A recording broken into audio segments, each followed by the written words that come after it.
Disclaimer, এই video থেকে বাচ্চারা দূরে থাকুন। হাই বড়া, যত দিন যাচ্ছে কাজের তত পুঙ্গা মারা হয়ে যাচ্ছে।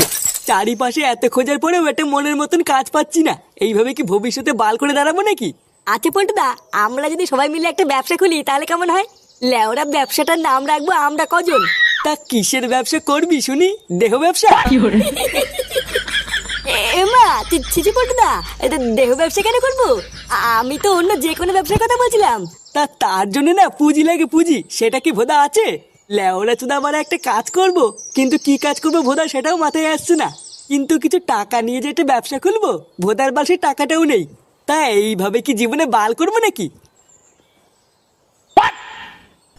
এগিয়ে বা, তোরা এখানে কি বার করছিস? বাড়ার বালগুলো বাড়িতে গিয়ে তোদের কোনো কাজ নেই নাকি? গায়ে মারি গুলো সারাদিন এখানে বসে বসে শুধু বাল ছেড়ে। যা যা বাড়ি যা, বাড়া আমি একটু শোবো। কিরে পল্টু, বাড়া আমরা এদিকে সবাই ভবিষ্যতে চিন্তা করে মরে যাচ্ছি, আর এই চুদির ভাইটা তো দেখি দিব্যি সেটা পুরো মাল খেয়ে ঘুরে বেড়াচ্ছে। লেওরার বাল আমিও তো তাই দেখছি। কিরে বা, তোরা কি গেলি নাকি? নাকি সেটাই বোতল ভরে দেবো? পল্টুদা, আমার মনে হচ্ছে আমাদের এখন বাড়ি চলে যাওয়াই ভালো, বুঝলা? না হলে মাথা চুদের কথা বলা যায় না, যদি বোতল টোতল গায়ে ছুড়ে মারে। হ্যাঁ রে পল্টু, আমরা এখন বাড়ি যাই, চল। হ্যাঁ, ওটাই বরং ভালো হবে। এদের চল চল।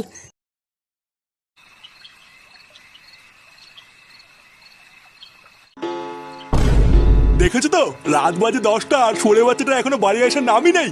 তা এইভাবে আর কতদিন চলবে শুনি? লেওরা বাড়ির ছেলেরা একটু বয়স হলে বুঝতে শেখে, আর এই শান্তির ছেলেটা যত বয়স হচ্ছে তত আমার হাড় মাংস জ্বালিয়ে খাচ্ছে। এই সব কিছু হচ্ছে তোমার জন্য, বুঝলে তো? তোমার আজকে পেঁপে আজকে এতবার বেড়েছে।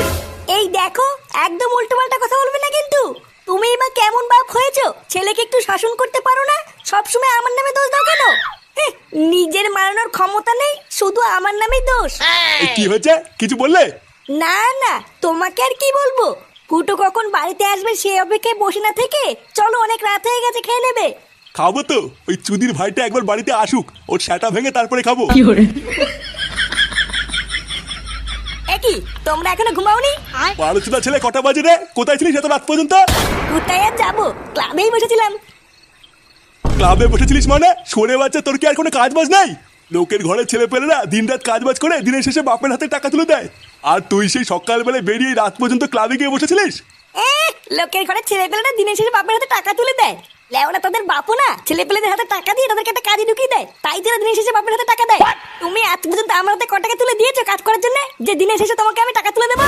কি বললি তুই? আরেকবার বল। হ্যাঁ ঠিকই তো বলেছি, কাজ করার জন্য তুমি আজ পর্যন্ত আমার হাতে ক টাকা তুলে দিয়েছো? পাড়া কিছু টাকা দিয়ে যারা ব্যবসা খুলবো সেই টাকাটাও নেই, এইভাবে কি বাল হবে নাকি?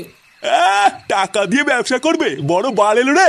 12টার ছেলে, তোকে যে আমি ব্যবসার জন্য টাকা দেবো, তা টাকা নিয়ে তো মালকে উড়িয়ে দিবি। তা কোন ভরসায় তোকে আমি টাকা দেবো শুনি? মাল খেতে যাবো কেন? হ্যাঁ, তুমি একবার টাকা দিয়ে দেখো না আমি কি করি। দম থাকলে 50,000 টাকা দাও, আমি একটা ব্যবসা করবো, দেখি কেমন পারো। আচ্ছা যা, আমি যে ভাবি ও কালকের মধ্যে থেকে 50,000 টাকা জোগাড় করে দেবো। তারপর আমিও দেখবো দিনের শেষে তুই কি বাল করে আমার হাতে টাকা তুলে দিস। কি বলছি কি? তুমি আমাকে 50,000 টাকা দেবে? হ্যাঁ গো, তুমি এসব কি বলছো? তোমার মাথা ঠিক আছে তো? 50,000 টাকা তুমি অত টাকা কোথা থেকে পাবে? অত তোমার জানা লাগবে না, একবার যখন বলেছি দেবো তখন ঠিক জোগাড় করে দেবো। তারপর আমিও দেখবো কাজ করে আমার হাতে ক টাকা তুলে দেয়। তার টাকাটা যে কালকে আমি দেবো, টাকাটা পেয়ে কি ব্যবসা করবি কিছু ভেবেছিস? হ্যাঁ, ওনি তুমি ভেবো না, ওইসব আমার ভাবা আছে। আমি তো অনেকদিন আগের থেকেই ভেবে রেখেছি, হাতে কিছু টাকা আসলে আইসক্রিমের ব্যবসা করবো। কি, এই শীতকালে আইসক্রিম? ও বাড়া, আমার বোঝা হয়ে গেছে তোর ব্যবসার গাল মারা ছাড়া। গাল মারা যাবে কেন? একবার টাকাটা হাতে দিয়ে দেখো না আমি কি করি। ভোদার বাল ব্যবসা করে পুরো সেটা চিনে ফেলবো।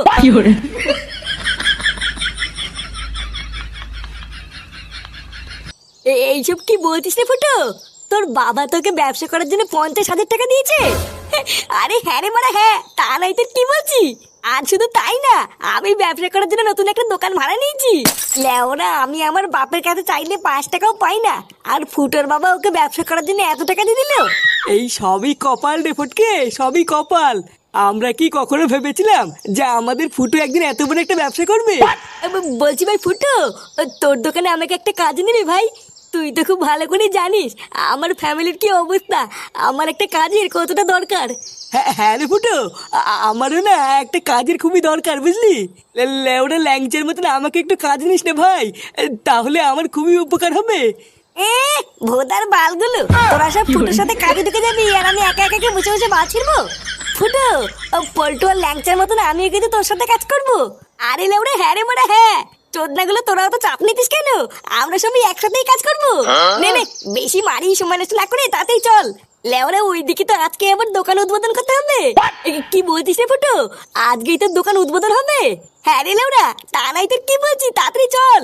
দোকান উদ্বোধনের পরে তোদের জন্য মালও এনেছি, আর সাথে প্রচুর বাজিও এনেছি, মাল খাবার বাজি ফাটাবো।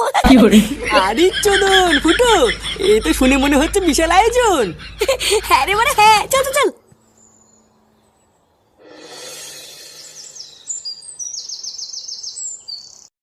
ওম সর্বভূতে ধনন্তরী কাপালিনী সর্বধারী হিং ক্রিং স্বাহা চণ্ডালু চণ্ডাল কালিকায় ব্যবসায় কর্মারায় ছট। ওম শান্তি শান্তি হে। নাও ফুটো বাবা, তোমার দোকানের পুজো সম্পূর্ণ হয়েছে। আমার আশীর্বাদ রইলো, তোমার ব্যবসায় আর কোনো বাধাই আসবে না। মন প্রাণ দিয়ে ব্যবসাটা করবে আর অনেক বড় হবে, ঠিক আছে? বলছি গুরুদেব, আমার ব্যবসাটা অনেক বড় হবে তো? হ্যাঁ আরে হ্যাঁ গো ফুটু বাবা, আমি তো বললাম তোমার ব্যবসা পুরো ফুলে ফেপে উঠবে।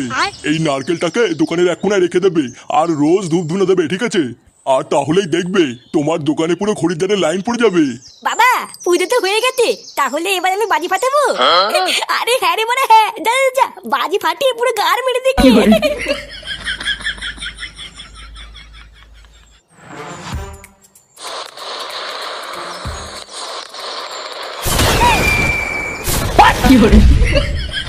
खत्म। बाय बाय टाटा गुड बाय गया।